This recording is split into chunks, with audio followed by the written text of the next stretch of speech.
आदाब, one TV में आपका इस्तकबाल है। मैं नाज़िया सिद्दीक। यूट्यूबर, इन्फ्लुएंसर और big boss OTT winner Elvish Yadav और उनके 5 साथियों के खिलाफ 20 ml सांप का जहर मिलने के बाद मुकदमा दर्ज किया गया है।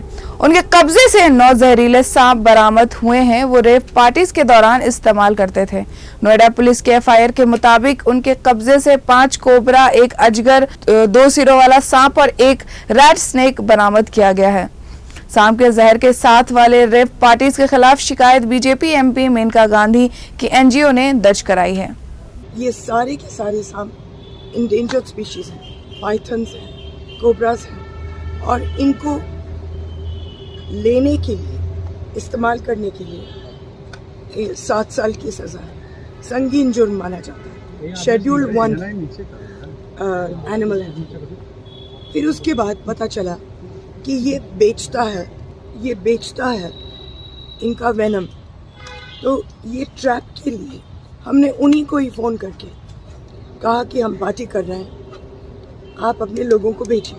पहले उसने लोगों को भेजा देखने के लिए कि ये ट्रैप है या क्या है, लेकिन उसको लगा कि सब कुछ सही है, तो 5 लोगों को भेजा स्नेक वेनम के साथ और सांपों के साथ। और ये सप्लाई करता है गुड़गांव में और नोएडा। आपको बताते चले कि एल्विश यादव ने 2021 में आर्यन खान ड्रग केस पर एक रोस्ट वीडियो बनाई थी।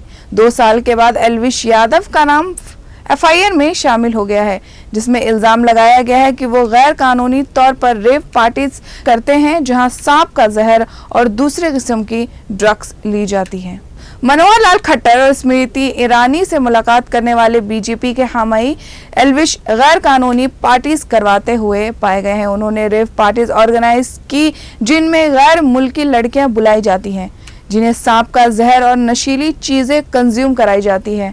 नोएडा पुलिस ने FIR दर्ज कर ली है। साथ ही एल्विश के साथी राहुल, तीतूनाथ, जयकरण, नारायण, रविन्द्रनाथ को अरेस्ट कर लिया गया है।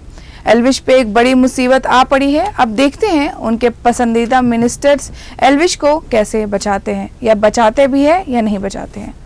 आज के लिए बस इतना ही। अब मिलेंगे नए खबर के साथ, तब तक के लिए खुदा हाफिज।